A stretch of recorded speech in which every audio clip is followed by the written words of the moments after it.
How we all doing today? Wonderful. All right, very happy to hear. My name is Tony. I'm a wildlife care specialist right here at the world famous San Diego Zoo. Now, the San Diego Zoo Wildlife Alliance is committed to saving species worldwide by uniting our expertise in animal care and conservation science with our dedication to inspiring a passion for nature.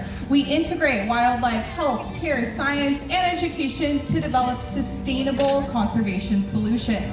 Our conservation work is currently focused in 8 conservation hubs all around the world in regions where we can make the greatest impact. Now, we believe conservation starts with a connection between people and wildlife every day, and right now we want to do just that. So what do you say? Ready to meet our wildlife? Yeah.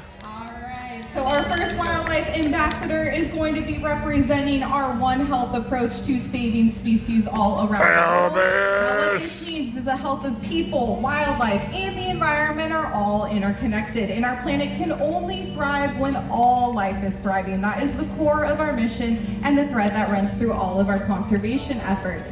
And nobody fits this category better than the canine. Now, canines have a long history with humans, and today they continue to have an important place in our lives as they become service animals, maybe help out in the military or law enforcement, and they are even giving us a hand right here in conservation. Now, they are utilized for their superpower, which of course is their sense of smell. Canines can smell up to 100,000 times stronger than our own. So, to demonstrate this ability, we have hidden a scented item somewhere out here for our canine Elvis to find. Do you all want to see him do this? Yeah. Let's welcome him out and make a lot of noise because he loves a crowd. Let's welcome out the one, the only. It's Elvis. Elvis. There's the handsome boy. Hurry up, Marley. The door. Hold on. Please pause. Elvis doesn't have thumbs. Back on it. Elvis. Find it quicker. Elvis. So Elvis. For a lemon scent, that is what he is trained to find. I actually do not know where it is today, so we will see how quickly he finds it. Elvis. And it looks like he might be onto something. He knows it's there, but it's buried. Laughing, so I think we're close. Come on, babe. Oh, it was hidden underneath. Nicely done, Elvis. Good job hiding it, Marley. What he found, that is a stuffed koala, and that represents some conservation work our canines have done in the past over in Australia. If anybody remembers those big mega fires of 2019 and 2020, well, there was a koala sniffing dog named Smudge that helped locate any injured koalas. Now, right here in our backyard, the Southwest Conservation Hub, we have utilized a team of canines called the Frog Dog Team, and they have helped scientists locate the endangered mountain yellow-legged frog. Now, a little bit about Elvis. If you do not know him, he is a very big deal around the zoo. He is 10 years old. He just had his 10th birthday, and he is a half lab, half golden retriever. And before he came to live with us here at Wegeforth Bowl, he was training to be a guide dog. Now, we don't like to say he failed that program, but he did not pass that program. In his defense, it's a very challenging program, but he is just way too food motivated to safely guide somebody. So if anybody has a lab at home, you might understand what I'm talking about. Now, Elvis does have another job. He is a companion to a South African cheetah named Alunga. Would you all like to meet Alunga? Yes. All right, she is going to be making her way That's a dumb question. Here, so if I could just ask everybody to stay in their seats, that way we can make sure she is nice and comfortable as she comes on out.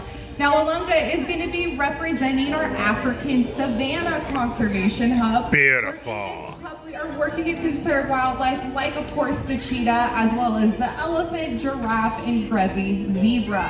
Now, Alunga here is 9 Melissa years over there old. and Shauna in the second. She will also be 10 in November, so they are around the same age, and they have been paired together since they were only a couple months old. Now, if you are coming into our stadium, we just ask that you find the nearest seat so we can make sure she is nice and comfortable. Now, Alunga was born at our sister facility, the San Diego Zoo Safari Park. If anybody has been over there, we have a cheetah breeding center. She was actually the 159th cheetah born over there, but unfortunately she was the only surviving cub of her litter, and she was a good candidate to have a canine as a sibling. And that is exactly what the dog does. They are a surrogate sibling, so essentially they learn how to play together, how to interact, all of those things they would learn from their litter mates. So they pretty much are together 24/7, except during feeding time, because remember, Elvis loves food and he would steal all of our food and Alunga would just let him. Now, cheetahs are known to be the fastest land mammal in the entire world. Does anybody know how fast a cheetah can run? 70. One more time? Yeah, anywhere between 60 to 70 miles per hour. Now, what is more impressive than that is they can go from 0 to 60 in just over 3 seconds. It is incredible. Now, they can't hold those speeds for very long, usually about a quarter of a mile, but still, it is very impressive. Now, when they are at those top speeds, and all 4 of them, Elvis. one stride can be up to 20 feet. So they are incredible at what they do, and that is speed. So everything about the cheetah is designed for speed. You might notice they have a very long, lean body and a pretty small head, right? Their head is small because it is aerodynamic. So when they're at those top speeds, she's gonna pin her ears back, and it's gonna help her break through the air to go faster. Now you can see her long, beautiful tail. What is cool about the shape of her tail, it's actually in the shape of a hockey stick. So it is a little bit flat on each of the sides, and that is gonna help them turn their bodies when they are going those top speeds. Bye, So Elvis. they're gonna be chasing after is gonna be zigzagging around. They are not just running in a straight line. So when they need to turn their body, they are just gonna flip their tail, and it is gonna help them change direction. Now, if you take a good look at her feet, they look a little bit different than other canines. So cheetahs have what's called semi-retractable claws, meaning their claws are out all the time. So if you're thinking about your house cat or even the lion, they're able to retract those claws in to keep them nice and sharp. Cheetahs cannot do that. Those claws are gonna act like traction on the ground, similar to an athlete's cleat, so they can Bye, guys. into the ground to keep their balance when they are going those top speeds.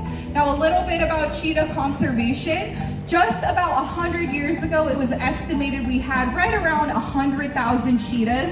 Today, there are less than 7,000 left in their native habitats. Now, they are facing a lot of the same hardships as other wildlife, such as habitat loss and human-wildlife conflict. So we are doing our part here at the zoo. I mentioned we have a cheetah breeding center up at our safari park. We are also partnered with the Cheetah Conservation Fund, which does incredible work out in Africa. They're actually out there helping that cheetah. One at a time. So it looks like she's gonna head on back, go back to her dog. They're gonna hang out for a little bit. We can give it up for Elvis and Alunga. They did a good job out here. Yeah. All right, we have a few more ambassadors to meet, but before we do, I'm gonna hand things over to another care specialist. Please welcome out Shauna. Woo, Shauna. Give it up for Tony one more time. Hi, Tony. Hi, Shauna. Having fun so far? Yeah. Good. We'll keep that party going with these next wildlife ambassadors that you're going to get to meet. I believe we might have already mentioned our One Health approach to saving wildlife worldwide, but they do fall under that category. And this next wildlife ambassador falls under that because she is incredibly important to keeping our rodent population under control. Must And be an the owl. Predator of the sky. Please welcome out our fan favorite, Einstein, our Eurasian eagle owl. She is gorgeous. She's a beautiful now, girl. She's going to get real close to you so you can get a good look at this beautiful species. But the Eurasian eagle owl is a bird of prey. We have birds of prey here. Birds of prey are very important, like I said, to keeping those rodent populations under control. Without them, we would be up to our knees in rodents. They multiply so fast. But we don't have birds of prey quite so big, or owls quite so big here. This type of owl is only found in Europe and Asia, of course, Eurasian, right? An eagle is not because she's quite an eagle, but take a look at those talons. Those talons are almost as large as an eagle's talons, and the power behind those talons, I was told, can pop a car tire. Look. So very, very powerful indeed. Luckily for Einstein. Marley, we have been working with Einstein since she was just a little owlet, and she gently rests her talons or her claws around our glove, so nice and gentle. Now, this bird, like I said, apex predator of the sky, they are amazing. She holds on gently for what I hear. Owl species in the world. So the owls we have here, much smaller, but still kind of finding their prey in a similar fashion. First thing that you see when she comes out here are what? Those great big beautiful yellow eyes, right? She has amazing vision. She can see better than us day or night. Basically about 100 times better. The best way to explain it to a friend is if you were to put a bird of prey like Einstein on one side of a football field, visualize that football field, then put a newspaper on the other side of the football field. If the owl could read, they could read you the newspaper. That's how well their eyesight is, obviously better day or night, and that's because of those big beautiful eyes that they have. Those eyes actually take up almost the entire cavity of the skull. So that phrase, the wise old owl, and the reason why we named her Einstein, kind of a joke because their brain is very, very, very, very small because their entire skull cavity is taken up by that eyeball. Doesn't mean she's not smart. She's incredibly smart, but it's more instinctual how they hunt. So they're going to use that eyesight. Then those tufts of feathers on the top of her head, those are just feathers. Those are not her ears. Her ears are actual asymmetrical. So that means one's kind of right here and one's kind of right here. And they can hear better than we can by having asymmetrical ears. They can hear the heartbeat of that mouse under the snow when they're perched up in the tree. Pretty amazing hearing as well. We already talked about the pressure behind those talons, which is the business end of a bird of prey, which means when they grip that prey item never knew it hit them pretty quick, right? And then also one thing, take a look at those feathers. Beautiful camouflage to hide within the forest, but also when she opens up those wings, which is a 5-foot wingspan, about as tall as me, up close, the people in the front can see all of those feathers are kind of serrated on the edges, if you will, feathered feathers. And basically it has the air pass through the feathers in a way that gives her silent flight.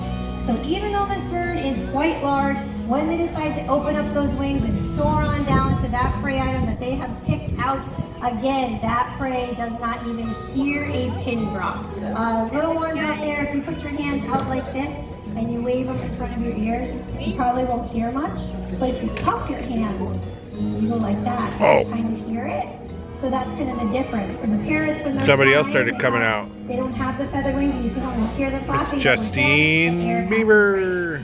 So being such an amazing hunter, they do a great job, like I said, of catching their prey. They are incredible at it. Now there's some things that you can do right here at home for birds of prey, maybe not big ones that we have here, but you can use a little less pesticides. That would really, really help the birds that do catch some of the rodents that eat a little too much pesticide, and then sometimes those birds actually get sick from catching those rodents. And also you can use peppermint as a deterrent, or you can get something called an owl box, which basically is a little box you put on the pole or a tree, and a little bird of prey will make a nest in there and take care of your rodent population all natural. So try some of those things out and protect some of the birds of prey we have right here in our backyard. She did a great job. That was Einstein, our Eurasian eagle owl. And I see our little friend here. She will make her way out as she pleases. She has tons of choice and control, and she has now been here for, wow, I think almost 16 years. But I've been hearing that the new popular animal that everybody's obsessing about, and I believe it might be because of that movie that's out that I'm not allowed to say the name of, but everybody's loving these beavers. How many people are into beavers right now? Okay, well, I've been hearing online that people are pretty much into it. Well, we have one, and her name is Justine Beaver. You guys are too old. You don't get it. Or too young, I should say. You don't get it. Anyways, okay. So she came to us when a certain famous person was very famous as well with that name. And she is our North American beaver. She's been here for, wow, I think almost 16 years. And just like every type of prey animal, she's not quite a predator like the cheetah or Einstein, or even, Elvis isn't too afraid of things.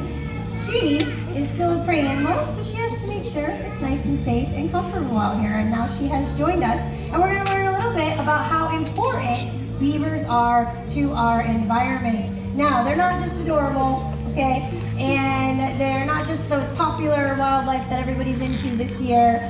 They are what we call keystone species. So we've always known this, and I think everybody's starting to learn this. Raise your hand if you've heard that phrase. A couple of you. Some of you know what it means. It means it's a keystone species is a species that all wildlife greatly depends on to survive. So a lot of times we think of those apex predators, wolves, a bird of prey, something like that, that's going to control populations as a keystone species. But this little lady, as she dips into the water, she'll come back out, don't worry. They are just as important, if not more important, than those.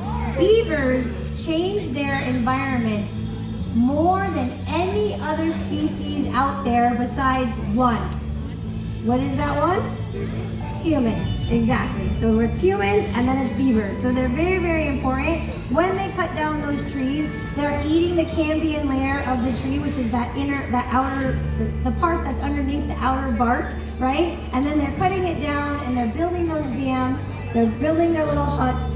And when they do that, they change the waterways and they change different pathways and they create mini tiny ecosystems all along the area that they live in. And so when beavers are removed from an environment, whether you think they're a pest or not, when they are removed, they are actually removing a lot of different habitats for birds, for frogs, for fish, for all different types of wildlife. That's called a that might snacksident. inhabit that area that they're making. So they're quite impressive and quite important. Now they are built for the water. She does feel most comfortable. Some of you may be seeing her swim out here. But they have a special eyelids that close on the side like alligator, basically so she can open her eyes underwater and she can see.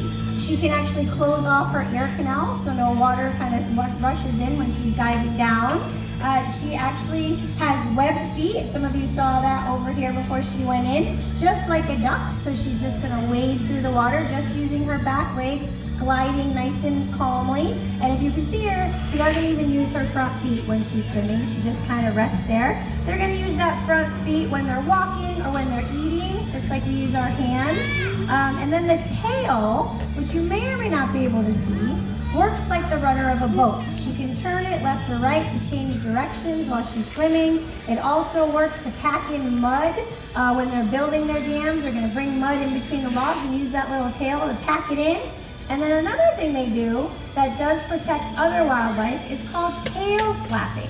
If they feel threatened by any means whatsoever, they slap their tail as hard as they can on the top of the surface of the water, makes a huge sound.